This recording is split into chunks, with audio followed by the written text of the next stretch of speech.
तो पिछली क्लास में हमने इंडियन ज्योग्राफी के 10 क्वेश्चंस सॉल्व किए थे। आज के इस वीडियो में हम एक बार फिर से 10 महत्वपूर्ण इंडियन ज्योग्राफी के क्वेश्चन डिस्कस करेंगे जो आपके एग्जाम के लिए हो सकते हैं बेनिफिशियल। और पिछली क्लास की तरह इस क्लास में भी हम 10 क्वेश्चन तो डिस्कस करेंगे ही, साथ में कई सारी अन्य बातों को भी क्वेश्चन के माध्यम से जानते हुए चलेंगे। तो है तो क्वेश्चन संख्या में 10, लेकिन जानकारी आपको 20-25 के बराबर मिलने वाली है। तो आज के इस वीडियो में हम फिर से एक बार इंडियन ज्योग्राफी के 10 क्वेश्चन डिस्कस करेंगे। और आप सभी का एक बार फिर से स्वागत है साध्य पीएससी एकेडमी के प्लेटफॉर्म पर। मैं हूं अविनाश सिन्हा और आप मेरे साथ डिस्कस करने वाले इंडियन ज्योग्राफी के क्वेश्चंस। तो चलिए स्टार्ट करते हैं डिस्कशन। आज का जो हमारा पहला क्वेश्चन है वो है लद्दाख का वह हिस्सा जिस पर चीन का अधिकार है क्या कहलाता है। क्वेश्चन नंबर 11 है इसलिए क्योंकि 10 क्वेश्चन हमने पिछली क्लास में डिस्कस किए थे और जैसे जैसे सीरीज आगे बढ़ती जाएगी क्वेश्चन नंबर इसी क्रम में हम आगे देखते हुए चलेंगे। ठीक है, तो आज का पहला क्वेश्चन जो है या फिर इस सीरीज का 11वां क्वेश्चन है, लद्दाख का वो हिस्सा जिस पर चीन का अधिकार है वो क्या कहलाता है। गिलगिट, सियाचिन, अक्साई चीन या फिर सो मोरारी। इस प्रश्न का जो उत्तर है, सही उत्तर वो है अक्साई चीन। अगर इंडिया के मैप में हम चीज़ों को समझने की कोशिश करें तो सबसे पहले देख सकते हैं ये आप हमारा भारत का मैप है। इस मैप में अगर हम समझें तो ये जो एरिया हम देख रहे हैं ये है जम्मू कश्मीर यूनियन टेरिटरी और ये है लद्दाख केंद्र शासित प्रदेश। ठीक है, 2019 के बाद से आपको पता है 2019 में जम्मू कश्मीर जो एक राज्य था पहले, उसका क्या किया गया, केंद्र शासित प्रदेश में बदलाव किया गया बेसिकली। तो दो नए केंद्र शासित प्रदेशों की स्थापना हुई 2019 में जम्मू कश्मीर राज्य पुनर्गठन अधिनियम के अंतर्गत, जिसमें से एक बना जम्मू कश्मीर, दूसरा है लद्दाख। और लद्दाख का वह कौन सा क्षेत्र, क्वेश्चन जो पूछा गया ना मैं, जिस पर चीन का अधिकार है, तो वो क्षेत्र है अक्साई चीन। अगर इस मैप में हम समझने की कोशिश करें तो ये वाला जो रीजन हम देखेंगे जहां पर एक्चुअल में इंडिया का कंट्रोल आज के डेट में नहीं है, ये है अक्साई चीन का क्षेत्र। ठीक है, इस पर वर्तमान में जो प्रशासनिक नियंत्रण है वो किसका है, चाइना का है। ठीक, और इस अक्साई चीन के रीजन से ही एक सड़क मार्ग भी गुजरती है जिसका निर्माण किया गया है चीन के द्वारा। और ये जो सड़क मार्ग एक्चुअल में चीन के सिनजियांग प्रांत को जोड़ती है तिब्बत की जो कैपिटल है लहासा उससे। तो सिनजियांग को कनेक्ट किया जाता है तिब्बत के लहासा से।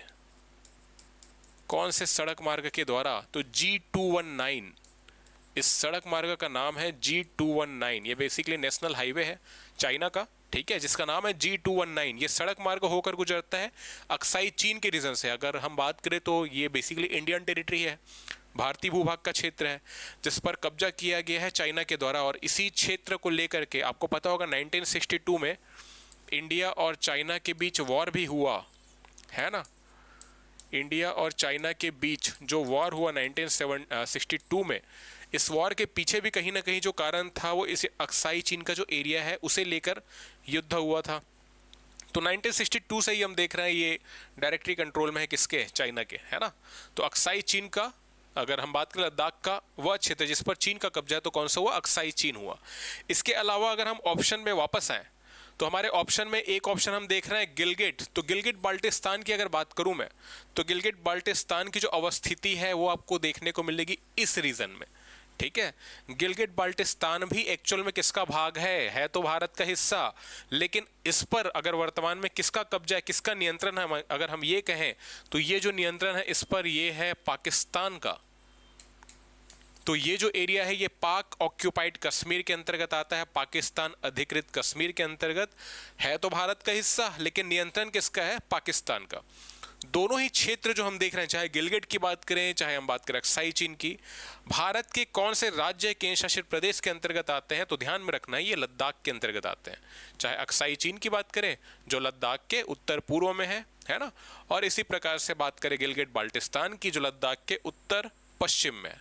ठीक, इसके अलावा अगर मैं ऑप्शन में वापस आऊं तो एक ऑप्शन था सियाचिन। सियाचिन की अगर लोकेशन की मैं बात करूं तो सियाचिन आपको देखने को मिलेगा इस रीजन में।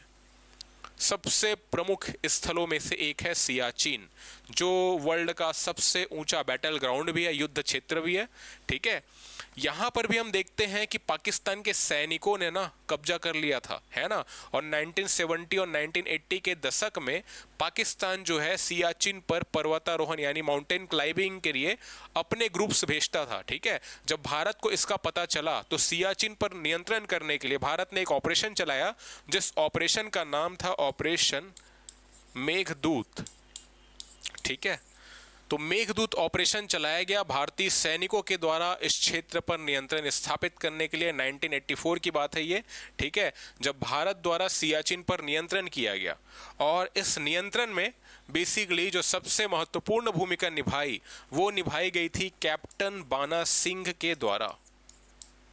तो कैप्टन बाना सिंह जिन्होंने बेसिकली ऑपरेशन मेघदूत में महत्वपूर्ण भूमिका निभाई, इनके नाम पर इन्हें बेसिकली परमवीर चक्र से सम्मानित भी किया गया इनकी वीरता के लिए।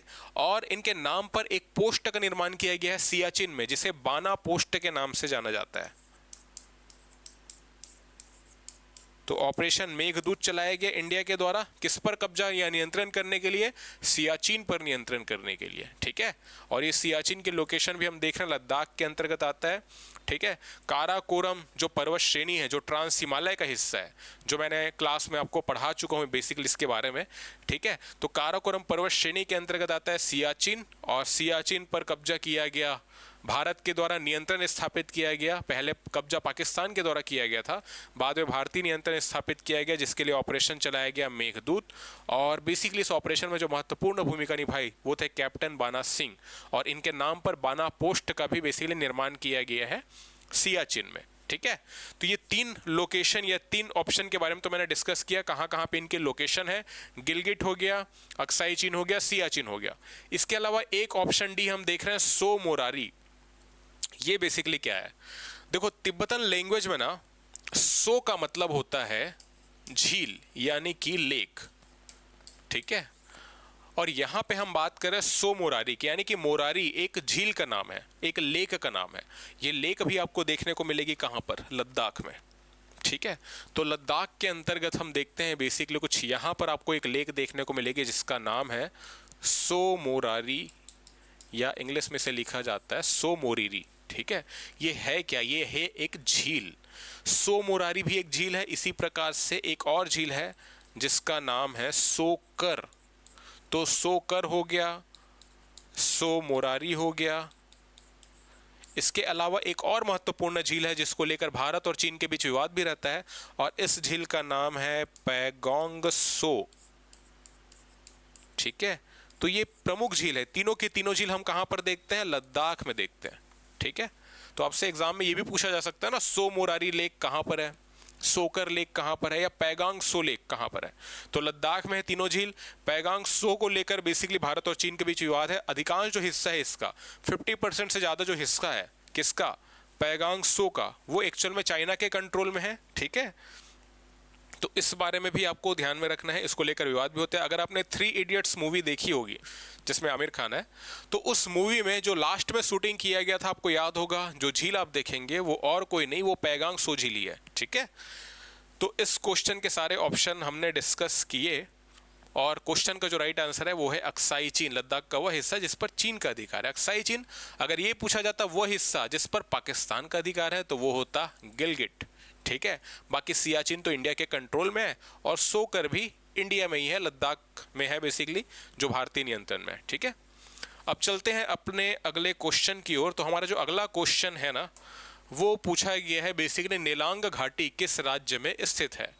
तो नेलांग घाटी किस राज्य में स्थित है? आपके पास ऑप्शन है हिमाचल प्रदेश, नागालैंड, उत्तराखंड और असम। देखो इस प्रश्न का जो सही जवाब है वो आपको ध्यान में रखना है। ये जो घाटी आपको मिलेगी उत्तराखंड में, ठीक है। पिछली क्लास में भी हमने उत्तराखंड से संबंधित कुछ प्रश्न सॉल्व किए थे। नेलांग घाटी मोस्ट इंपॉर्टेंट घाटी में से एक है ना। इसके अलावा उत्तराखंड में और कौन कौन सी प्रमुख घाटियां हैं जो आपसे एग्जाम में पूछी जा सकती है?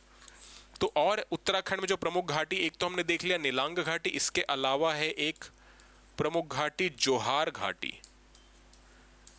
ठीक है। नेलांग है, जोहार है, इसके अलावा है धर्मा, ठीक है, पिंडर घाटी। तो धर्मा घाटी, पिंडर घाटी, ठीक है।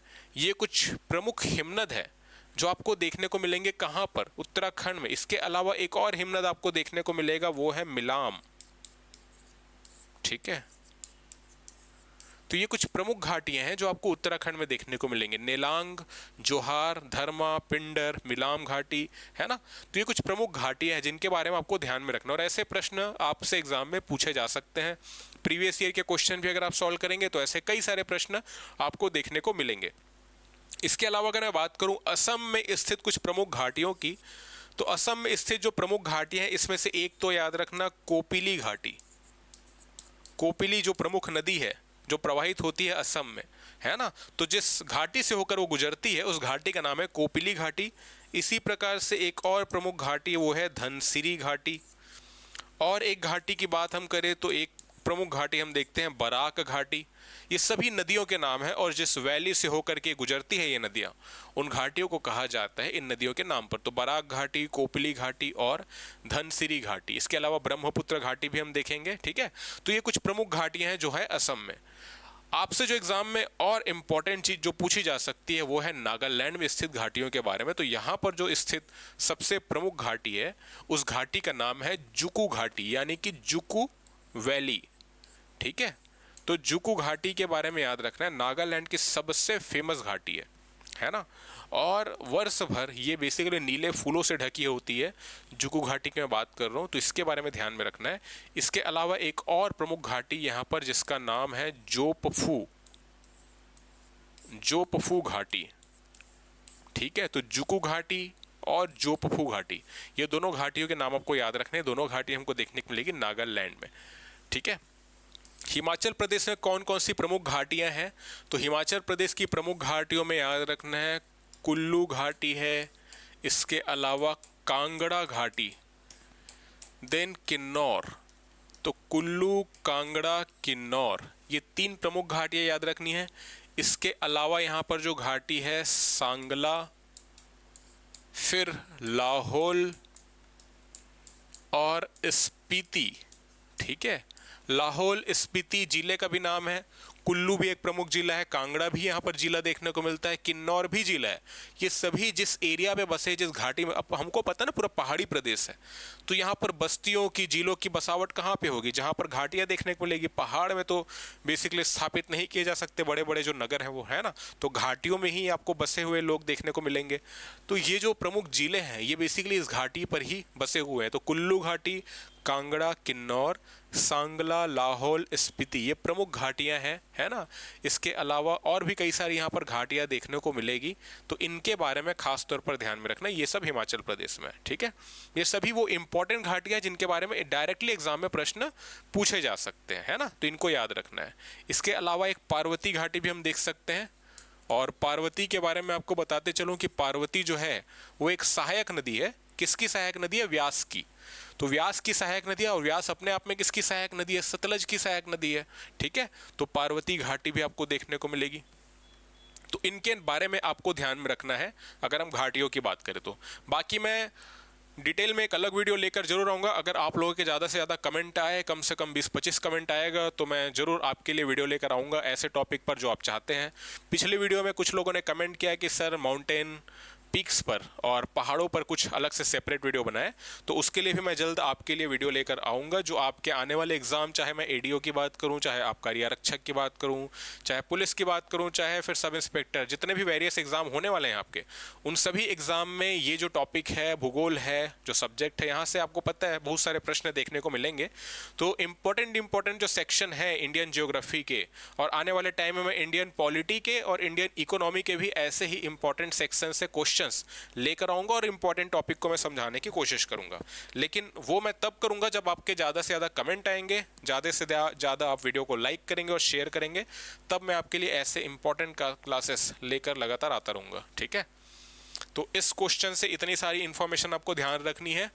और अगले क्वेश्चन पर हम चले उससे पहले एक छोटा सा नोटिफिकेशन है। सीजीपीएससी प्रीलिम्स की अगर आप क्लास करना चाहते हैं हमारे संस्थान से, तो इसकी बैचेज जो है वो स्टार्ट हो चुकी है 1 अप्रैल से, है ना। 8 महीने का ये डेडिकेटेड कोर्स है। टारगेट हम कर रहे हैं 8 महीने में पूरा सिलेबस कवर करने का, ठीक है। तो नवंबर से दिसंबर के आसपास आपको ये पूरा सिलेबस कवर मिलेगा, और आने वाले टाइम में जब आप फरवरी में एग्जाम देंगे CGPSC का, उस टाइम आप फुली प्रिपेयर्ड होंगे अगर आप इस कोर्स से इनरोल करते हैं तो। ऑनलाइन अगर फीस की बात करें तो वो इस समय काफ़ी कम है। डिस्काउंटेड प्राइस की अगर बात करें तो 9,999 ये फीस आपको ऑनलाइन में देखने को मिलेगी। और अगर आप ऑफलाइन इनरोल करना चाहते हैं तो साध्य की जो हेल्पलाइन नंबर है, इस पर आप संपर्क कर सकते हैं। यहाँ पर आपको और भी ज़्यादा डिटेल मिल जाएगी। ऑफलाइन कोर्सेज की अगर मैं प्राइस की बात करूँ तो वर्तमान में इसकी जो प्राइस है डिस्काउंट के बाद 12,000 रुपये आपको देखने को मिलेगी। ये ऑफलाइन फीस की मैं बात कर रहा हूँ, जबकि ऑनलाइन अगर आप कोर्स परचेस करना चाहते हैं तो ये प्राइस अभी आपको देखने को मिलेगा। डिस्काउंट चल रहा है इसलिए, बाकी आपको फीस बढ़ी हुई नज़र आ सकती है, ठीक है, ऑफर के बाद। तो इस हेल्पलाइन नंबर पर आप कांटेक्ट कर सकते हैं अगर आपको अधिक जानकारी चाहिए इस संबंध में। तो बाकी हम चलते हैं अपने अगले क्वेश्चन की ओर। अगला क्वेश्चन काफ़ी सिंपल से है, आप में से काफ़ी सारे लोगों को इसका आंसर पता होगा।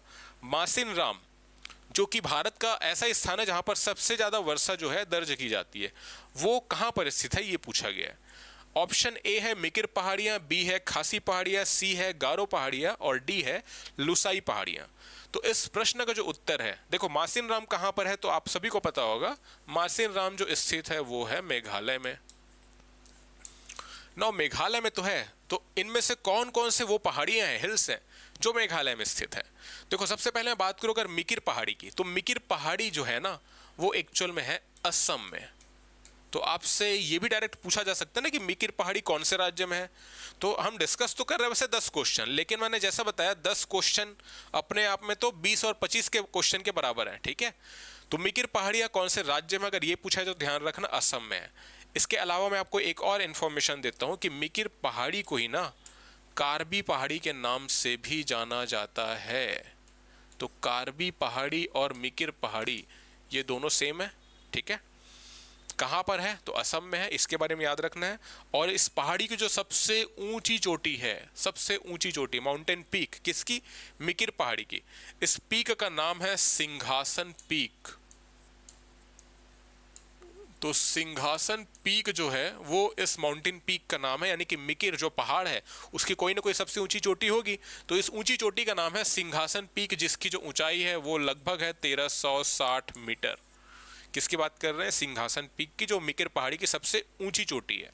और ये पहाड़ी कहाँ पर स्थित है तो ये पहाड़ी है असम में। इसके अलावा मैं बात करूं खासी पहाड़ी और गारो पहाड़ी की, ये दोनों जो पहाड़ियां हैं मेरे भाई, ये दोनों पहाड़ियां आपको देखने को मिलेगी कहाँ पर, मेघालय में। अब अगर आपको पता है कि मासिन राम कहाँ स्थित है तो मेघालय में, तो जाहिर सी बात है इन दोनों में से ही कोई ऑप्शन होगा, है ना। अब मेघालय की कुछ प्रमुख पहाड़ियों के बारे में अगर मैं बताऊं तो कुछ प्रमुख पहाड़ियों में एक प्रमुख पहाड़ी है गारो, दूसरी है खासी और तीसरी है जयंतिया, ठीक है। तो गारो हो गया, खासी हो गया और है जयंतिया। ये 3 प्रमुख पहाड़ियां हम देखते हैं कहां पर, मेघालय में। ऑप्शन में पूछा गया मासिन राम कहाँ स्थित है, तो इस प्रश्न का जो सही उत्तर है मासिन राम जो स्थित है वो है खासी पहाड़ी में, है ना। तो खासी पहाड़ी में स्थित है ये मासिन राम। और जब मानसून की पवनें इंटर करती है मेघालय में, तो क्योंकि इन पहाड़ियों की लोकेशन कुछ ऐसी है, गारो खासी जयंतिया, जो हवाएं इंटर करती है ना, वो हवाएं एक्चुअल में ना फंस कर रह जाती है, कुछ इस प्रकार से फंस कर रह जाती है, जो पार नहीं कर पाती इन पहाड़ियों को।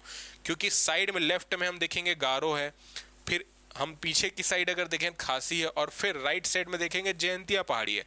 तो हवाएं इंटर तो करती है, काफ़ी सारे मॉइस्चर्स भी लेकर के आती है बंगाल की खाड़ी के ऊपर से प्रवाहित होने के कारण, लेकिन ये भंवर में फंस जाती है। और इसी कारण से हम देखते हैं सबसे ज़्यादा जो वर्षा है वो दर्ज की जाती है मेघालय में, और जो सबसे ज़्यादा वो पर्टिकुलर एरिया की बात करें तो खासी पहाड़ी में देखने को मिलता है।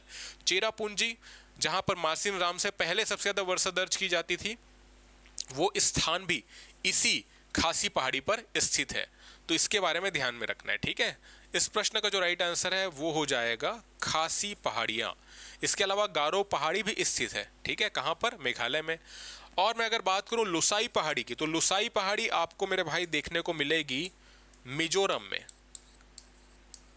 ठीक है। तो मिजोरम में आपको देखने को मिलेगी लुसाई पहाड़ी, और लुसाई पहाड़ी को मिजो हिल्स के नाम से भी जाना जाता है। तो मिजो हिल्स या लुसाई हिल्स, दोनों है सेम। कहां पर है? मिजोरम में। और जाहिर सी बात है इस पहाड़ी की भी सबसे ऊंची चोटी हमको देखने को मिलेगी, जो एग्जाम में आपको काफी बार पूछा जाता है। इस पहाड़ी की जो सबसे ऊंची चोटी है वो है पावंग पुई। किसकी? लुसाई पहाड़ी या मिजो पहाड़ी की सबसे ऊंची चोटी है पावंग पुई। इसकी जो ऊंचाई है वो है 2157 मीटर, 2157 मीटर ऊंचाई है पावंग पुई की। और इसे एक और नाम से भी जाना जाता है। कौन से नाम से? Blue mountain. तो ब्लू माउंटेन के नाम से भी जाना जाता है किसे? पावंग पुई पीक को। ठीक है, तो इतनी इंफॉर्मेशन आपको ध्यान में रखनी है। इसके अलावा अगर मैं बात करूं गारो पहाड़ी, खासी पहाड़ी की, तो देखो गारो खासी जयंतिया जो है ना, कहां पर है? मेघालय में है ना। ये जो तीनों पहाड़ियां हैं, इसकी अगर सबसे ऊंची चोटी की बात करें तो सबसे जो ऊंची चोटी है आपको देखने को मिलेगी वो मिलेगी गारो पहाड़ी में, है ना। और गारो पहाड़ी में सबसे ऊंची चोटी देखने को मिलेगी और इस चोटी का जो नाम है वो है नॉकरेक। ठीक है, गारो खासी जयंतिया तीनों ही पहाड़ी को अगर हम कंबाइंड फॉर्म में ले और सबसे ऊंची चोटी की बात करें तो वो चोटी आपको देखने को मिलेगी नॉकरेक। ठीक है, इस चोटी की जो ऊंचाई है वो है 1412 मीटर। क्लियर है? गारो खासी जयंतिया पहाड़ी की सबसे ऊंची चोटी आपको देखने को मिलेगी नॉकरेक, जो कौन सी पहाड़ी में है? गारो पहाड़ी में है। ऊंचाई कितनी है? 1412 मीटर ऊंचाई है नॉकरेक पीक की। ठीक है, नॉकरेक ना एक राष्ट्रीय उद्यान भी है, नेशनल पार्क भी है, जो हम देखते हैं मेघालय में।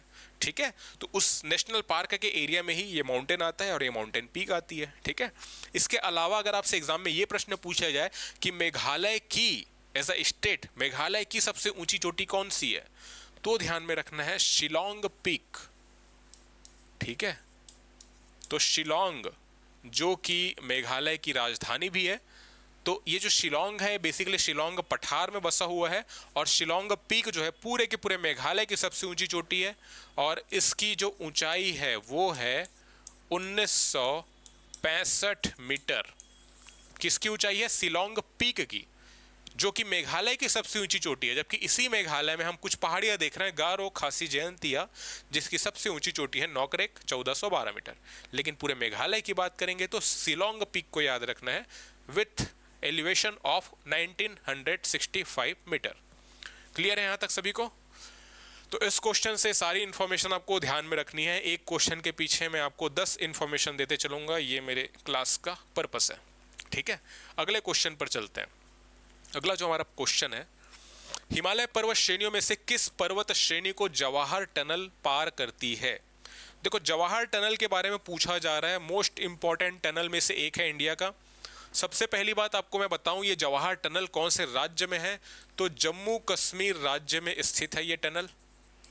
ठीक है, सॉरी, अभी तो ये केंद्र शासित प्रदेश बन गया है। ठीक है, तो जम्मू कश्मीर केंद्र शासित प्रदेश में ये टनल आती है, जवाहर टनल। हमारे पूर्व प्रधानमंत्री जवाहरलाल नेहरू के नाम पर इस टनल का नाम जवाहर टनल रखा गया है। बाकी इस टनल को ना बनिहाल टनल के नाम से भी जाना जाता है। किसे? जवाहर टनल को। तो इसे बनिहाल टनल के नाम से भी जाना जाता है। ठीक है, अब अगर इस टनल के बारे में बात करूं तो बनिहाल से लेकर के काजी कुंड, आपसे एग्जाम में नहीं पूछा जाएगा, है ना। बनिहाल से लेकर के काजी कुंड, ये स्थानों का नाम है जिसके बीच में ये जो टनल है ना वो बनाई गई है, जवाहर टनल। ठीक है, इस टनल की अगर लंबाई की मैं बात करूं तो ये जो टनल है ये 2.85 किलोमीटर लंबा है। ठीक है, जवाहर टनल लंबाई लगभग 3 किलोमीटर, 2.85 किलोमीटर लंबा है। बनिहाल को कनेक्ट करता है काजीकुंड से और यही वो रूट है जो बेसिकली जम्मू को, है ना, रास्ता दे रहा है कहां तक पहुंचने के लिए? कश्मीर वैली तक, यानी कि श्रीनगर तक। ठीक है, कश्मीर घाटी जहां पर श्रीनगर बसा हुआ है। ठीक है, तो जम्मू को कनेक्टिविटी प्रदान कर रहा है श्रीनगर तक पहुंचने के लिए, जम्मू से श्रीनगर। ठीक है, एग्जैक्ट लोकेशन की बात करें जिनके बीच में यह टनल बना हुआ है तो बनिहाल से काजीकुंड। लंबाई अगर बात करें तो 2.85 किलोमीटर लंबा है ये टनल। इसका निर्माण शुरू किया गया था 1954 में, 1954 में निर्माण शुरू किया गया और ये 1960 में जाकर के बनकर तैयार हुआ। कौन सा टनल? जवाहर टनल। ठीक है, तो काफी इंपॉर्टेंट टनल है। यहाँ पर आपको एग्जाम में प्रश्न पूछा जा सकता है कि ये कौन से पर्वत श्रेणी में है। अगर राज्य पूछा जाए तो जम्मू कश्मीर राज्य केंद्र शासित प्रदेश, ठीक है। और अगर पर्वत यानी कि पहाड़ियों के बारे में पूछा जाए, भाई कौन से पहाड़ में है, तो देखो मेरे भाई यहाँ पे नागटिब्बा ऑप्शन डी। नागटिब्बा के बारे में पिछली क्लास में मैंने बताया था कि ये जो पहाड़ी है वो कौन से राज्य में है, ये है उत्तराखंड में, ठीक है। तो उत्तराखंड में ये पहाड़ी हमको देखने को मिलती है, कौन सी, नागटिब्बा। तो ऑब्वियस सी बात है, ये तो हमारा राइट आंसर है नहीं, क्योंकि ये तो उत्तराखंड में। हमने डिस्कस किया जवाहर टनल कहाँ पर है, तो जवाहर टनल के बारे में हमने देखा है कहाँ पर है, जम्मू कश्मीर में, ठीक है। इसके अलावा मैं बात करूँ धौलाधार। देखो धौलाधार जो पहाड़ी है ना, वो मेरे भाई हम लोग देखेंगे हिमाचल में, तो ये भी हमारा राइट आंसर नहीं है, क्योंकि हिमाचल प्रदेश में तो ये टनल है नहीं ना, ठीक है। तो हमारे पास ऑप्शन है, ऑप्शन ए जास्कर और ऑप्शन बी है पीर पंजाल। देखो जास्कर जो पहाड़ी है ना, ये प्रमुख तौर पे हम देखेंगे लद्दाख में, इसका जो विस्तार लद्दाख क्षेत्र में देखेंगे। काराकोरम लद्दाख और जास्कर, ये तीनों प्रमुख पर्वत श्रेणियां हैं किसकी, ट्रांस हिमालय की, है ना। तो लद्दाख क्षेत्र में हम देखेंगे, तो हमारे पास जो ऑप्शन बचा वो है पीर पंजाल। पीर पंजाल जो पहाड़ी है वो आती है एक्चुअल में जम्मू कश्मीर में, और ये बेसिकली पार्ट है लेजर हिमालय का, यानी कि लघु हिमालय। लघु हिमालय का पार्ट है पीर पंजाल। लघु हिमालय एक कंटिन्यूअस रेंज है, कुछ कुछ जगहों पर डिसकंटिन्यू भी है, ठीक है, लेकिन लगातार फैली हुई एक पहाड़ी श्रृंखला है, कौन सी, लघु हिमालय। इसके स्थानीय नाम कई सारे हमको देखने को मिलेंगे, ठीक है, जिसमें से एक है पीर पंजाल। तो पीर पंजाल जो पहाड़ी है वो लघु हिमालय का हिस्सा है, और जो स्थित है कहाँ पर, जम्मू कश्मीर में। इसी पीर पंजाल पहाड़ी पर जो टनल बनाया गया है वो है जवाहर टनल। और पीर पंजाल पहाड़ी, जैसा कि मैंने आपको पिछली क्लास में बताया था ना, कि पहाड़ों को पार करने के लिए होते हैं कुछ प्राकृतिक मार्ग, जिन्हें कहा जाता है दर्रा, ठीक है। तो पीर पंजाल पहाड़ी पर जो प्रमुख दर्रा है वो है एक बनिहाल दर्रा, और बनिहाल दर्रे पर ही ये सुरंग बनाया गया है जवाहर टनल। इसलिए ही जवाहर टनल को कभी कभी बनिहाल टनल के नाम से भी क्या किया जाता है, जाना जाता है, ठीक है। तो इतनी इंफॉर्मेशन आपको याद रहेगी, है ना।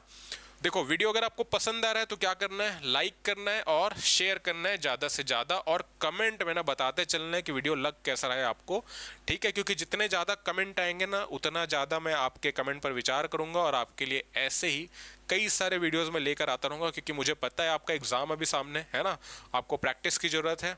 तो खाली टाइम में अगर आप वीडियो चला लेंगे तो कुछ इन्फॉर्मेशन आपके प्रिपरेशन में एड ऑन ही होती जाएगी, ठीक है, उससे आपका फ़ायदा ही होगा। तो मैं ऐसे इंपॉर्टेंट टॉपिक लेकर लगातार आते रहूँगा, जब आप ऐसे कमेंट्स करेंगे कि आपको वीडियो कैसा लग रहा है, बताएंगे, ठीक है। तो ये था हमारा क्वेश्चन। इसके बाद हम डिस्कस करते हैं, अच्छा इस क्वेश्चन का राइट आंसर हमने डिस्कस किया पीर पंजाल, ठीक है। टनल की जब मैं बात करूं तो कुछ इंपॉर्टेंट टनल मैं आपको और बताते हुए चलता हूं, क्योंकि हो सकता है एग्जाम में आपसे वहां से ही प्रश्न पूछा जाए। देखो एक इंपॉर्टेंट टनल हम देखेंगे वो है अटल टनल, ठीक है। काफी इंपॉर्टेंट टनल है, एग्जाम में पूछा जा सकता है कौन से राज्य में है, तो राज्य अगर पूछा जाएगा तो याद रखना हिमाचल में है, ठीक है, हिमाचल प्रदेश में है। कौन सा टनल, अटल टनल। इसकी अगर लंबाई की मैं बात करूं ना मेरे भाई, तो लंबाई याद रखना 9.02 किलोमीटर। सोच सकते हो आप कितनी लंबी टनल है, 9.02 किलोमीटर इसकी लंबाई है अटल टनल की। 2020 में इसका उद्घाटन किया गया प्रधानमंत्री नरेंद्र मोदी जी के द्वारा। और ये जो टनल है एक्चुअल में हिमाचल प्रदेश में अगर हम देखें तो कुल्लू को कनेक्ट करता है लाहौल स्पीति से। लाहौल स्पीति जो जिला है उसको कुल्लू से कनेक्ट करता है, कौन सा, अटल टनल की हम बात कर रहे हैं। अब बर्फबारी का जब मौसम आता था ना, तो आवागमन जो है वो रुक जाता था, तो इस कारण से इस टनल का निर्माण किया गया, ताकि कल की डेट में अगर बर्फबारी हो भी रही है तब भी ये टनल जो है काम करते रहता है, लोग आवागमन मतलब आवागमन की सुविधा लगातार बनी रहती है, ठीक है। तो इसके बारे में याद रखना, हिमाचल प्रदेश में है, लाहौल स्पीति को कुल्लू से कनेक्ट कर रहा है, लंबाई है 9.02 किलोमीटर। इसके अलावा एक और टनल मैं आपको बताऊं तो इसका नाम है चेनानी नासिरी टनल, ठीक है, चेनानी नासिरी टनल। और इस टनल का एक और नाम भी है जिसे हम कहते हैं श्यामा प्रसाद मुखर्जी टनल। श्यामा प्रसाद मुखर्जी टनल, इसी टनल का नाम है, किसका नाम है, चेनानी नासिरी टनल का। देखो इस टनल की अगर बात करूं तो ये कहां पर है, ये है जम्मू कश्मीर में, जैसा कि अभी थोड़ी देर पहले हमने डिस्कस किया था जवाहर टनल के बारे में, जो जम्मू कश्मीर में है। ये टनल भी कहां पर आपको देखने को मिलेगी? जम्मू कश्मीर में। चेनानी और नासिरी बेसिकली वो दो स्थान है, दो विलेज है जिनको आपस में कनेक्ट किया जा रहा है, ठीक है। तो जम्मू कश्मीर में बेसिकली ये टनल हम देख रहे हैं, ठीक। और इस टनल की अगर मैं लंबाई की बात करूं तो 9.28 किलोमीटर। अटल टनल हमने देखा 9.02 किलोमीटर। चिनानी नासिरी टनल की बात करें या श्यामा प्रसाद मुखर्जी टनल की बात करें, लंबाई है इसके 9.28 किलोमीटर, ठीक है। तो ये भी काफ़ी ज़्यादा इम्पॉर्टेंट टनल है, इसके बारे में भी याद रखना है। जवाहर टनल डिस्कस हमने ऑलरेडी किया है, अटल टनल याद रखना है, चिनानी नासिरी टनल या श्यामा प्रसाद मुखर्जी टनल के बारे में याद रखना है। और एक और इम्पॉर्टेंट टनल जिसका उद्घाटन हाल ही में किया गया है वो है सेला टनल। टनल मतलब सभी को पता है ना, सुरंग के बारे में बात कर रहा हूँ। तो सेला टनल जो है वो कहाँ पर है? तो ये टनल आपको देखने को मिलेगा अरुणाचल प्रदेश में। अरुणाचल प्रदेश के ना तवांग जिले के अंतर्गत ये टनल हमको देखने को मिलता है। सेला दर्रा, पिछली क्लास में मैंने आई थिंक बताया था इसके बारे में। सेला दर्रा माउंटेन पास जहाँ पर ये टनल बनाया गया, सेला टनल, ठीक है। कौन से राज्य में है? तो याद रखना है अरुणाचल प्रदेश में ये टनल हमको देखने को मिलेगा, ठीक है। तो ये 3 टनल तो है इंपॉर्टेंट। एक टनल जवाहर टनल के बारे में मैंने आपको बताया, और एक टनल जो आपको ध्यान में रखना है, जो आने वाले टाइम में काफ़ी ज़्यादा इंपॉर्टेंट होने वाला है, जिसका निर्माण कार्य एक्चुअल में भी चल रहा है। इस टनल का जो नाम है वो है जोजिला टनल। और इस टनल के बारे में सबसे इम्पोर्टेंट बात यह है कि जब ये टनल बनकर तैयार हो जाएगी मेरे भाई, तो ये होगी भारत की सबसे लंबी टनल। लगभग इसकी लंबाई होने वाली है 13.5 के आसपास किलोमीटर, यानी कि लगभग 13.5 किलोमीटर इसकी लंबाई होने वाली है। किसकी? जोजिला टनल की। प्रमुख तौर पे बात करेंगे तो ये टनल हमको देखने को मिलेगा लद्दाख में, है ना। देखो जोजिला दर्रे की अगर बात करें, जो एक्चुअल में श्रीनगर को कनेक्ट कर रहा है, किससे? लेह से, है ना। जोजिला टनल की अगर बात करें तो ये किसको किसको कनेक्ट कर रहा है? श्रीनगर को लेह से कनेक्ट कर रहा है ना। और इसी जोजिला दर्रे में जो टनल बनाया जा रहा है वो है जोजिला टनल, ठीक है। और इस टनल की लंबाई होने वाली है, जब ये पूरा तरीके से बनकर तैयार हो जाएगा, लगभग 13.5 किलोमीटर। तो 13.4 किलोमीटर के अप्रॉक्स होने वाली है इसकी लंबाई, है ना। तो ये भी काफ़ी ज़्यादा इंपॉर्टेंट टनल है, इसको आपको ध्यान में रखना है, ठीक। तो ये सब टनल डायरेक्टली एग्जाम में ना पूछे जा सकते हैं, ठीक है। अब चलते हैं अपने अगले क्वेश्चन की ओर। तो हमारा जो 15वां क्वेश्चन है वो, यानी कि जो आज का 5वां है और सीरीज का 15वां है, वो है कन्याकुमारी से सटी पहाड़ियाँ कौन सी है? अन्नामलाई पहाड़ी, नीलगिरी पहाड़ी, शेवराय और नागरकोयल। देखो सबसे जो साउथ में हम पहाड़ी देखे भारत की, तो वो है नागरकोयल पहाड़ी, जो आपको देखने को मिलेगी कुछ यहाँ पर कन्याकुमारी के अंतर्गत। नागरकोयल की जो पहाड़ियाँ हैं ना, वो आपको कहाँ देखने को मिलेगी? तमिलनाडु में और कन्याकुमारी में। तमिलनाडु में बात करें तो पर्टिकुलरली कन्याकुमारी में। तो इस प्रश्न का जो राइट आंसर है वो है नागरकोयल की पहाड़ी। इसके अलावा जो ऑप्शन में और पहाड़ियाँ दी गई है उसके बारे में बात करूँ तो अन्नामलाई की जो पहाड़ियाँ हैं, इसका विस्तार हम देखते हैं प्रमुख तौर पर केरल में, लेकिन कुछ हिस्सा इसका तमिलनाडु के अंतर्गत भी देखने को मिलता है, ठीक है। मेनली बात करें तो केरल में। नीलगिरी की पहाड़ियों की अगर बात करें तो नीलगिरी पहाड़ी के बारे में आई थिंक मैंने कल की क्लास में ही बताया था। तो ये जो पहाड़ियाँ हैं इनका विस्तार 3 राज्यों में है, तमिलनाडु, केरल और कर्नाटक, ठीक है। और एक जो ऑप्शन है हमारे पास सेवराय पहाड़ी। तो देखो पिछली क्लास में मैंने आपको जावेदी पहाड़ी के बारे में बताया था। जावेदी के दक्षिण में जो पहाड़ी हम देखेंगे ना, जैसे यहाँ पे है जावेदी पहाड़ी, तो इसके दक्षिण में जो पहाड़ी हम देखेंगे ये है शेवराय पहाड़ी, ठीक है। और शेवराय के नॉर्थ में जो पहाड़ी है वो है जावेदी पहाड़ी, ठीक है। देखो शेवराय पहाड़ी की जब हम बात कर रहे हैं तो यहाँ पर कुछ एक्स्ट्रा इन्फॉर्मेशन मैं आपको बताना चाहता हूँ जो शायद आपसे एग्जाम में पूछा जा सकता है। शेवराय पहाड़ी पर ना एक फेमस हिल स्टेशन है और उस हिल स्टेशन का नाम है यारकाड, ठीक है। तो यारकाड जो एक फेमस हिल स्टेशन है, कभी कभी पूछा जाता है कि यारकाड हिल स्टेशन कौन सी पहाड़ी पर है, तो याद रखना ये है शेवराय पहाड़ी पर। और अगर आपसे ये पूछा जाए कि ऊटी जो फेमस हिल स्टेशन है, जिसके बारे में आपने कभी ना कभी सुना होगा, आप में से काफ़ी सारे लोगों ने वहाँ जाने के बारे में भी सोचा होगा, तो ये जो पहाड़ी है ना, ये हम देखते हैं नीलगिरी पहाड़ी पर, यानी कि ऊटी हिल स्टेशन हम देखते हैं कहाँ पर है? नीलगिरी की पहाड़ी पर। अब मैंने अभी आपको बताया कि नीलगिरी की पहाड़ियाँ तो 3 राज्यों में है, तमिलनाडु में भी देख रहे हैं, कर्नाटक में भी देख रहे हैं, केरल में भी देख रहे हैं। फिर ऊटी प्रॉपरली कहाँ पर है? तो ऊटी है तो नीलगिरी पहाड़ी में, लेकिन ये आता है तमिलनाडु राज्य के अंतर्गत। ठीक है, तो ये इंफॉर्मेशन भी आपको ध्यान में रखनी है। किसके बारे में? ऊटी के बारे में, है ना। तो इतनी इंफॉर्मेशन ध्यान में रखनी है। नागरकोयल जो इस प्रश्न का राइट आंसर है, कन्याकुमारी से सटी पहाड़ियाँ, और भारत की सबसे दक्षिण वाली पहाड़ी की हम बात कर रहे हैं। ठीक है, अब चलते हैं अपने अगले प्रश्न की ओर। तो हमारा जो अगला प्रश्न है 16वां प्रश्न, सोमब्रेरो चैनल किन्हें अलग करती है? काफी ज्यादा इंपॉर्टेंट क्वेश्चन है ना।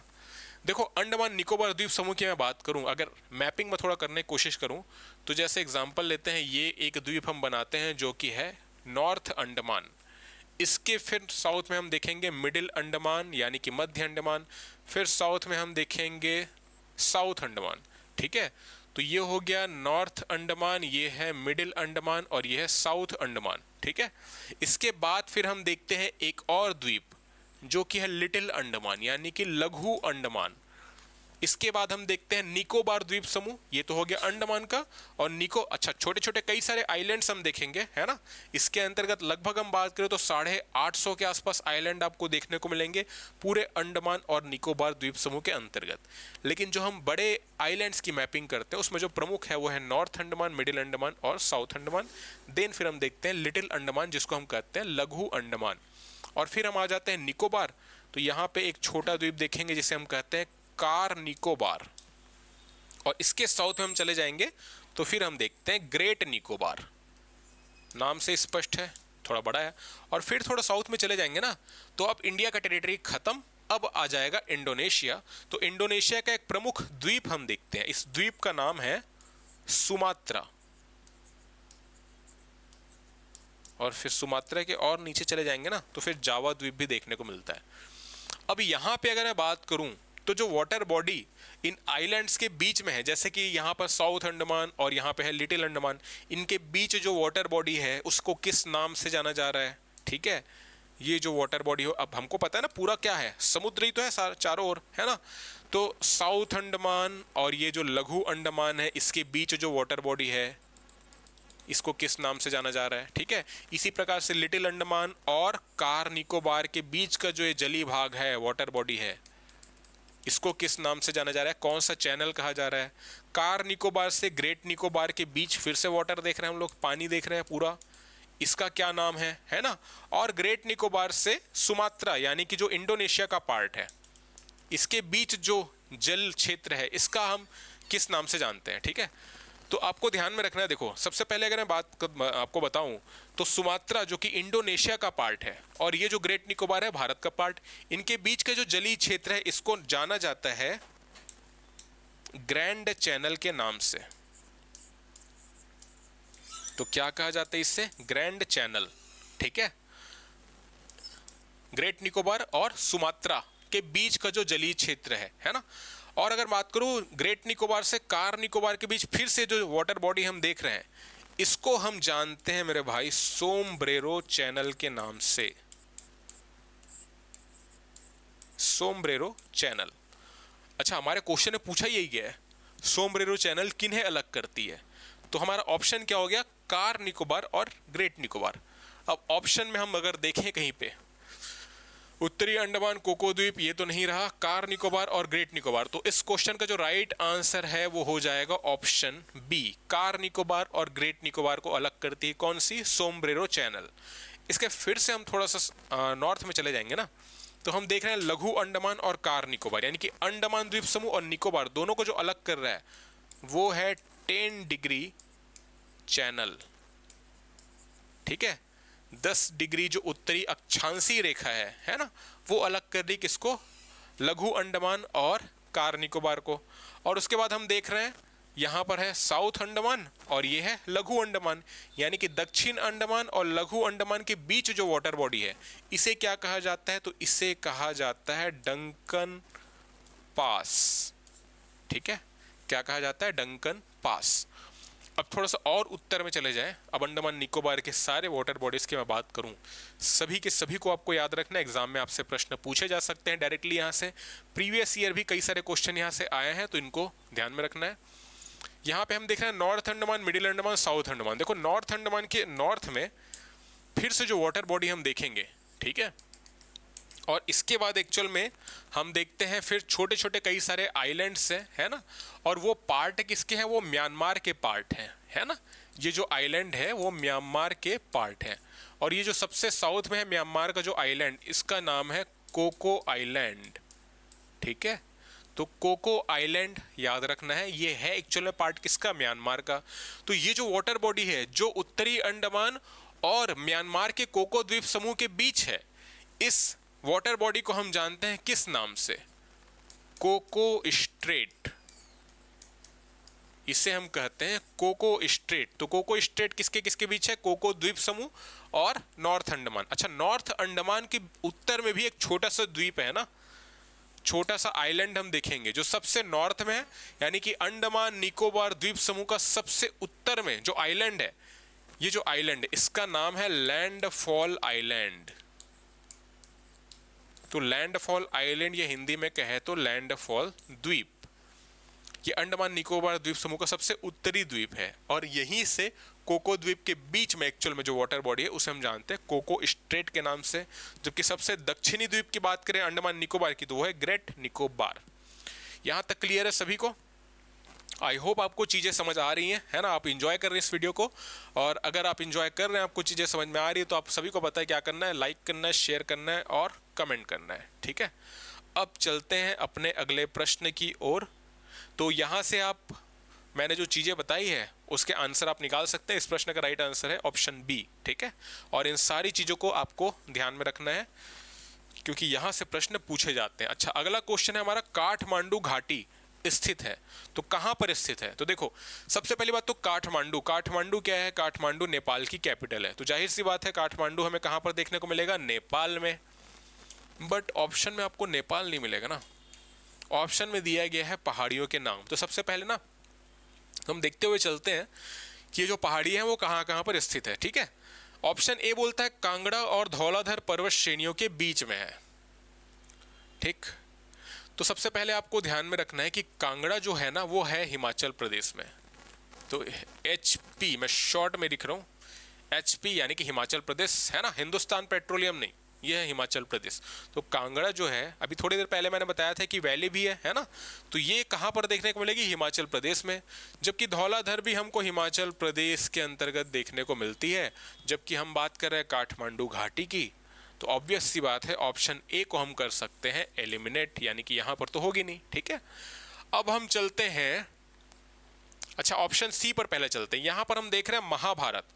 आपसे एग्जाम में डायरेक्टली ये भी पूछा जा सकता है कि महाभारत पर्वत श्रेणी कहां पर स्थित है, कौन से राज्य में है या किसी देश में है, तो कहां पे है। तो ध्यान में रखना महाभारत जो पहाड़ी है ना या पर्वत श्रेणी है, ये आपको देखने को मिलेगी कहां पर, नेपाल में, ठीक है।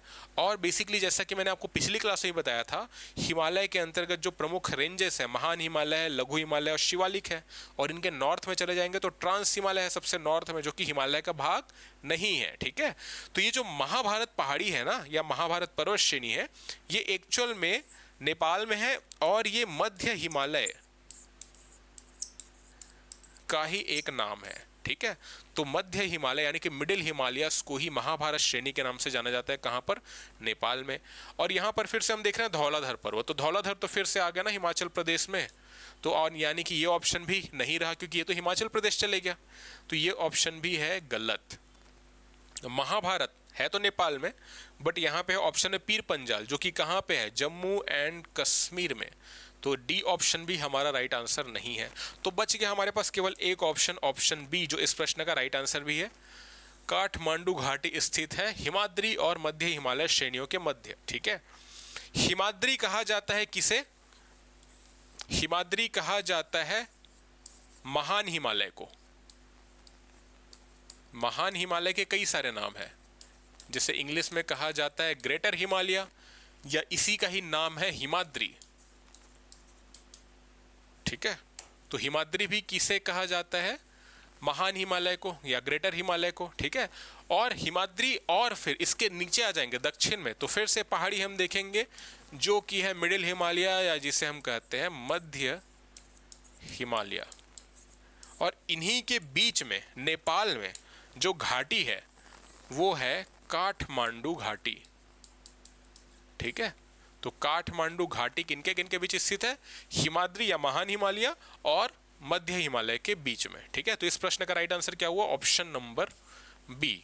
अब चलते हैं अपने अगले प्रश्न पर। तो अगले प्रश्न पर चलिए उससे पहले छोटा सा इन्फॉर्मेशन, आबकारी आरक्षक, पुलिस आरक्षक और स्पेशल अगर हम बात करें सब इंस्पेक्टर, इनके लिए स्पेशल बैच हमारे संस्थान के द्वारा चलाया जा रहा है।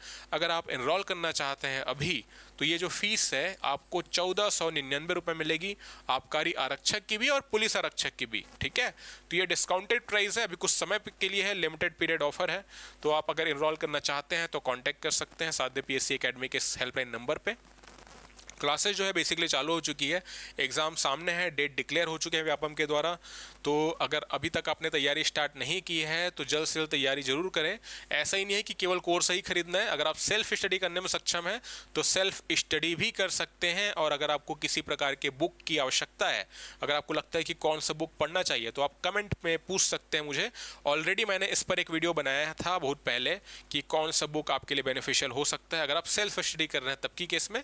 और अगर आप चाहते हैं कोर्स परचेस करना तो साध्य पीएससी एकेडमी के द्वारा कोर्स संचालित किए जा रहे हैं, वेरियस कोर्स के लिए संचालित किए जा रहे हैं। तो आप आबकारी आरक्षक का कोर्स अगर परचेस करना चाहते हैं तो ये फीस है और ये कॉन्टैक्ट नंबर है जहां पर आप संपर्क कर सकते हैं। आपको साध्य पीएससी एकेडमी का एप्लीकेशन डाउनलोड करना पड़ेगा जहां पर आपको ये सारी क्लासेस बिल्कुल सीक्वेंस से मिल जाएगी। केवल क्लासेस ही नहीं मिलेगी, आपको कई सारे नोट्स भी मिलेंगे, है ना। तो आपको अलग से कुछ भी प्रिपेयर करने की या मार्केट से खरीदने की आवश्यकता नहीं है। और जितने भी टीचर्स एकेडमी में पढ़ा रहे हैं वो सभी अपने अपने सब्जेक्ट में विशेषज्ञ हैं, तो आपको इनका भी फायदा देखने को मिलेगा, ठीक है। अब देखो चलते हैं अपने अगले प्रश्न पर। तो हमारा 18वां क्वेश्चन है, 3 क्वेश्चन और बचे आज। 18वां प्रश्न जो है हमारा आज का वो ये बोलता है कि निम्नलिखित में से कौन सा वो स्थान है जो भूमध्य रेखा के सबसे नजदीक में है, निकट में है। देखो नागरकोयल की पहाड़ी अभी थोड़ी देर पहले हमने डिस्कस किया, नागरकोयल की पहाड़ी हमको देखने को मिलती है कन्याकुमारी में। पुलिकट झील की मैं बात करूं तो पुलिकट झील जो है ना 2 राज्यों के बीच में एक्चुअल में स्थित है। अधिकांश जो हिस्सा है वो आता है एक्चुअल में आंध्र प्रदेश के अंतर्गत, है ना। तो मुख्य तौर पे बात करें तो आंध्र प्रदेश में ये झील है, लेकिन कुछ हिस्सा लगभग 4 से 5% तमिलनाडु के अंतर्गत भी आता है। तो इसकी लोकेशन कुछ यहाँ पे हम देख सकते हैं, ये है पुलिकट झील। और ये वाली जो पहाड़ी हम देख रहे हैं नागरकोयल की पहाड़ी है जो कि कहाँ पर स्थित है? तमिलनाडु में, ठीक है। अभी थोड़ी देर पहले हमने डिस्कस किया। इंदिरा कॉल, इंदिरा कॉल जो है ना वो भारत का सबसे उत्तरी बिंदु है, सबसे नॉर्थ पॉइंट। ये आपको देखने को मिलेगा कहां पर? बेसिकली हम देख रहे हैं ये इंदिरा कॉल हमको देखने को मिलेगा लद्दाख के शासित प्रदेश के अंतर्गत, है ना। तो ये है इंदिरा कॉल। और जो अंतिम ऑप्शन हमारे पास बचा माउंट थूलियर, ये इस प्रश्न का राइट आंसर एक्चुअली है। निम्नलिखित में से कौन सा वो स्थान है जो भूमध्य रेखा के सबसे नजदीक है? तो हमारे ऑप्शन के अकॉर्डिंग माउंट थूलियर, ये माउंट थूलियर आपको अंडमान निकोबार द्वीप समूह में देखने को मिलेगा। और अंडमान निकोबार द्वीप समूह में भी बेसिकली बात करें तो ग्रेट निकोबार में ये द्वीप हमको देखने को मिलेगा। कौन सा? ये पहाड़ी हमको देखने को मिलेगी माउंट थूलियर। अभी थोड़ी देर पहले मैंने आपसे डिस्कस किया था यहाँ पे, है ना, अंडमान निकोबार द्वीप समूह के बारे में। तो ये जो ग्रेट निकोबार हम देख रहे हैं ना, ग्रेट निकोबार आइलैंड, यहीं पे वो पहाड़ी है। कौन सी पहाड़ी है? माउंट थूलियर। और ये जो माउंट थूलियर है ना, ये ग्रेट निकोबार की सबसे ऊंची चोटी है, ठीक है। तो माउंट थूलियर के बारे में क्या ध्यान में रखना है? ग्रेट निकोबार की सबसे ऊंची चोटी है माउंट थूलियर और इसकी जो ऊंचाई है वो है लगभग 642 मीटर। माउंट थूलियर एक माउंटेन पीक है जो कि ग्रेट निकोबार में हम देखेंगे, ऊंचाई है 642 मीटर। और क्योंकि ग्रेट निकोबार जो है ना वो सबसे करीब है किसके? भूमध्य रेखा के, इसलिए माउंट थूलियर है इस प्रश्न का राइट आंसर। बाकी हम देख रहे हैं नागरकोयल, पुलिकट और हम बात करें इंदिरा कॉल, ये सब ज़्यादा दूर है compare to north mount Thuillier, ठीक है। तो इस प्रश्न का जो राइट आंसर है वो है माउंट थूलियर। अब चलते हैं अपने अगले प्रश्न पर। तो अगला प्रश्न है 19वां। निम्न में से किस राज्य की सीमा बांग्लादेश से नहीं लगती है? किस राज्य की सीमा बांग्लादेश के साथ नहीं लगती है? तो इस प्रश्न का जो राइट आंसर आपको देना है, देखो इंडिया का मैप अगर आप देखेंगे तो इससे कई सारी चीज़ें क्लियर हो जाएंगी, है ना। इंडिया का मैप अगर आप देखेंगे तो आपको क्लियरली समझ आएगा कि मेघालय की सीमा बांग्लादेश के साथ साझा होती है, त्रिपुरा की सीमा तो भाई सबसे ज़्यादा साझा हो रही है, और अगर हम बात करें मिजोरम की तो इसकी भी सीमा बांग्लादेश के साथ साझा होती है। जो राइट आंसर है इस प्रश्न का वो है मणिपुर। मणिपुर ही ऐसा राज्य है जिसकी सीमा बांग्लादेश के साथ साझा नहीं हो रही है, ठीक है। तो इस प्रश्न का राइट आंसर है मणिपुर। कुछ मैपिंग वाले सिंपल से क्वेश्चन आ जाते हैं एग्जाम में, कई बार हम हड़बड़ी में इनको गलत कर जाते हैं, तो इन पर भी आपको ध्यान देना है। इंडिया का मैप, इस बारे में आपको याद होना चाहिए, तब आपसे ऐसे इजी क्वेश्चंस मिस नहीं होंगे, ठीक है। लास्ट क्वेश्चन आज के इस वीडियो का ये है कि निम्नलिखित नदियों में से किनके स्रोत बिंदु लगभग एक ही है, ठीक है। देखो एक स्रोत है बेसिकली, देखो ये कुछ जैसे कि मैं बात करूं, एक झील है मानसरोवर, है ना। मानसरोवर झील जहां पर स्थित है वो रीजन बेसिकली तिब्बत का, और यहाँ पर एक प्रमुख पहाड़ी भी हम देखते हैं। ये जो पहाड़ी है वो है कैलाश पर्वत, है ना। तो ये पहाड़ी है कैलाश, जहाँ पर एक झील हम देख रहे हैं वो है कौन सी झील? मानसरोवर। और इसी झील के पास में दो प्रमुख ग्लेशियर है, दो प्रमुख हिमनद है ना। एक प्रमुख हिमनद है जिसका नाम है बोखर चू। तो बोखर चू हिमनद या बोखर चू ग्लेशियर आप कहें, यहां से एक नदी निकलती है, ठीक है। और एक थोड़ी दूर पर एक और ग्लेशियर हम देखते हैं, और इस ग्लेशियर का नाम है आंगसी ग्लेशियर, या हिंदी में कहें तो आंगसी हिमनद, ठीक है। ये दोनों ही ग्लेशियर अगर हम एरिया की बात करें तो ये इंडिया में नहीं है ना, ये तिब्बत में आते हैं, और तिब्बत पर अभी वर्तमान में किसका अधिकार है? चीन का, ठीक है। तो तिब्बत के अंतर्गत ये आते हैं। कैलाश पर्वत की बात करें, मानसरोवर झील की बात करें, ठीक है। दो प्रमुख ग्लेशियर है, बोखरचू हिमनद और आंगसी हिमनद, है ना। और बोखरचू हिमनद से जो नदी निकल रही है, इस नदी का जो नाम है वो कौन सी नदी है? वो है सिंधु नदी। और अगर बात करें आंगसी ग्लेशियर से, तो यहां से जो नदी निकल रही है, इस नदी का नाम है ब्रह्मपुत्र नदी। ब्रह्मपुत्र को बेसिकली तिब्बत में या चीन में किस नाम से जाना जाता है? तो इसको सांगपो के नाम से जाना जाता है, सांगपो, है ना। तो ब्रह्मपुत्र और सिंधु ये दो नदियां ऐसी हैं जिनको स्रोत बिंदु लगभग समान है, क्योंकि आंगसी ग्लेशियर की बात करें या बोखरचू ग्लेशियर की बात करें, दोनों लगभग समान स्थान पर है, ज्यादा दूरी है नहीं इनके बीच, है ना। तो इसलिए इस प्रश्न का जो राइट आंसर है वो है ब्रह्मपुत्र और सिंधु, यानी कि 20वां प्रश्न का राइट आंसर है ऑप्शन सी। तो आज के इस क्लास में हमने फिर से डिस्कस किए 10 महत्वपूर्ण क्वेश्चन। आई होप आपको ये क्वेश्चंस अच्छे लगे होंगे और यहाँ से आपको एग्जाम में काफ़ी ज़्यादा सहायता मिलेगी, ऐसी मेरी उम्मीद है ना। तो आज के इस सेशन में इतना ही। अगले वीडियो में मैं आपके सामने फिर से कुछ इंपॉर्टेंट क्वेश्चन लेकर के आऊँगा। तो आप वीडियो में ना कमेंट जरूर करें कि आपको ये सेशन कैसा लग रहा है, और ज़्यादा से ज़्यादा लाइक जरूर करें, ताकि हमको मोटिवेशन मिलती रहे आपके लिए ऐसे कंटेंट लाने के लिए, है ना। क्योंकि फ्री के कंटेंट लाने में ना मेहनत तो काफ़ी लगती है ना। लेकिन अगर आपसे एप्रिसिएशन उतना मुझे मिलेगा तो मैं मोटिवेट रहूँगा आने वाले टाइम के लिए, ताकि आपके लिए ऐसे लगातार वीडियो मैं लेकर आता रहूँ। और जल्द ही हम आपका जैसे एग्ज़ाम पास आएगा तो मैराथन सेशन भी स्टार्ट करेंगे, बिल्कुल फ्री ऑफ कॉस्ट, जहाँ पर आप साध्य पीएससी एकेडमी टीम से जुड़कर अपनी तैयारी को स्पीड अप कर सकते हैं, है ना। और अगर मैं लास्ट में बात करूँ तो कुछ एडीआई के बैच अगर आप परचेस करना चाहते हैं, या बात करें छत्तीसगढ़ पुलिस की जिसके बारे में मैंने ऑलरेडी बात किया हुआ है ना। तो इनके बैचेस संस्थान के द्वारा चलाए जा रहे हैं। असिस्टेंट डायरेक्टर का जो पोस्ट आया है सीजीपीएससी ने, जिसका एग्ज़ाम लिया जाना है सीजीपीएससी के द्वारा, तो इसका भी बैच प्रारंभ हो चुका है संस्थान के द्वारा, आप संपर्क कर सकते हैं। बाकी आप अपनी तैयारी को ना ज़्यादा अच्छी बनाए रखें, है ना। तो रिलैक्स कभी नहीं होना है। जब आप कॉम्पिटिटिव एग्जाम की तैयारी कर रहे हैं तो सबसे पहली बात जो आपको ध्यान में रखनी है, आपको रिलैक्स नहीं होना है। क्योंकि अगर आप रिलैक्स हुए ना तो लाखों लोग तैयारी कर रहे हैं आपके पीछे। जब आप घर में तैयारी कर रहे हैं, कोचिंग सेंटर में तैयारी कर रहे हैं, लाइब्रेरी में तैयारी कर रहे हैं, तो हम जो देखते हैं अपने आसपास के लोगों को देखते हैं तो हमको ऐसा लगता है कि इतने लोगों से कंपटीशन है। बट जब एक्चुअल में जब रियलिटी हमको पता चलती है, जब इतने लाख लोग फॉर्म भरे, एग्जाम सेंटर में जाते, इतने लोग जब आते हैं ना, तब आपको लगता है कि नहीं यार, तैयारी करने के लिए ना काफ़ी सारे लोग हैं, और जितनी चाहे अच्छी आप तैयारी करोगे, आपको कभी ना कभी कहीं ना कहीं आपकी तैयारी में कमी लगेगी। और जब तक आपको अपनी तैयारी में कमी लग रही है, तब तक आपको उस कमी को सुधारने के लिए कार्य करना है। ठीक है, ओवर कॉन्फिडेंस नहीं होना है पहली बात कभी भी, है ना। और दूसरा बात यह है कि एकदम बिंदास होकर भी नहीं रहना है, क्योंकि ना एग्जाम में क्वेश्चंस कैसे आएगा इसका अंदाजा किसी को नहीं है। ठीक है, तो तैयारी अपनी स्ट्रांग रखनी है ना। और ये जो क्वेश्चन है, इन क्वेश्चन के माध्यम से मैं आपको नॉलेज देने की कोशिश कर रहा हूँ, वो इसलिए ताकि आप क्वेश्चंस को सॉल्व कर सके, है ना। तो आपसे एग्जाम में क्वेश्चन मिस ना हो। जरूरी नहीं है कि जैसा क्वेश्चन मेरे द्वारा बनाया गया है वैसा एज इट इज क्वेश्चन आपको एग्जाम में देखने को मिले, लेकिन इन क्वेश्चन के माध्यम से मैं कई सारी चीजें आपको ऐसे बताने की कोशिश करता हूं जहां से आपसे क्वेश्चंस बन जाए। ठीक है, तो ये हमारी एकेडमी का और मेरा दोनों का पर्पस यही है।